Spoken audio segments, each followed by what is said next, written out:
को खरीदा दिल्ली ने, लेकिन बिगनिंग ऑफ द फॉल हो चुका था। अब मोहम्मद आसिफ का एक के बाद दूसरा मसला सामने आ रहा था। एक वाकये पर बात खत्म होती नहीं थी कि अगला स्कैंडल सामने आ जाता। जैसे जून 2008 में दुबई में वो मनाशियात के साथ पकड़े गए। उनके दुबई आने पर हमेशा के लिए पाबंदी लगा दी गई और अगले ही महीने जुलाई 2008 में IPL ने भी इन्हें सस्पेंड कर दिया। वजह, एक मरतबा फिर डोप टेस्ट पॉजिटिव। अभी इसकी धूल बैठी नहीं थी कि 2009 में फिल्म स्टार वीना मलिक के साथ शादी की खबरें आ गई। बाद में तो इस स्कैंडल ने बहुत ही अगली टर्न लिया, लेकिन आसिफ के फाइनल कमबैक के बाद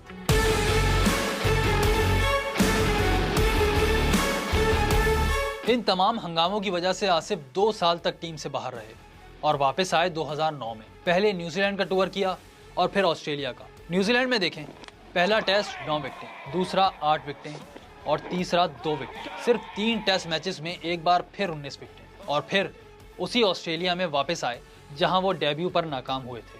अब बदला लेने का वक्त था और ये उन्होंने लिया सिडनी में। 2010 सीरीज का वो टेस्ट जो ऑस्ट्रेलिया में ऑस्ट्रेलिया को हराने का गोल्डन चांस था। पाकिस्तान उसके बाद कभी ऑस्ट्रेलिया को हराने के इतने करीब नहीं पहुंचा और ये चांस उसे दिया था मोहम्मद आसिफ ने। सिडनी में आसिफ ने 8 विकेटें ली, पहली इनिंग्स में 6 और दूसरी में 2। और ये विकेटें और ज्यादा होती अगर कामरान अकमल विकेटों के पीछे अपना काम ठीक से करते। बहरहाल पाकिस्तान को 176 का टारगेट मिला, लेकिन क्या कहने हमारे बल्लेबाजों के। 139 पर ऑल आउट। पाकिस्तान जीतते जीतते हार गया, बल्कि इस टूर पर सब कुछ हारा। सारे टेस्ट, तमाम वनडे और T20 मैच भी। इस हार की वजह जानने के लिए तहकीकात का आगाज हुआ। बहुत धूल उड़ी, एक दूसरे पर बड़े इल्जामात लगे, बगावतें फूट पड़ी, टीम के सीनियर प्लेयर्स पर बैन लगा।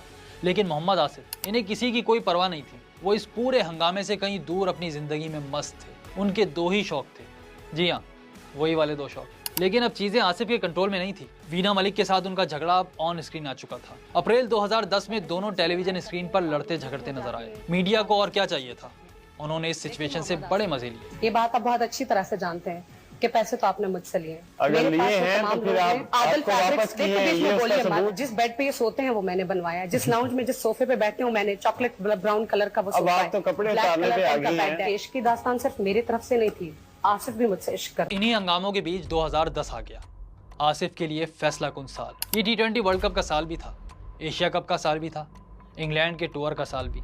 पाकिस्तान हर जगह नाकाम हुआ। वर्ल्ड कप में जीता हुआ सेमीफाइनल हारा, एशिया कप में फाइनल में भी नहीं पहुंच सका और इंग्लैंड के टूर पर वहां तो वो हुआ जो किसी ने सोचा भी नहीं था। एक अफरा तफरी थी, टीम पर किसी की ग्रिप नजर नहीं आ रही थी, वो टूट रही थी, बिखर रही थी और बिलाखिर ताबूत में आखिरी कील ठोक दी गई। और इसे ठोकने वालों में से एक थे मोहम्मद आसिफ।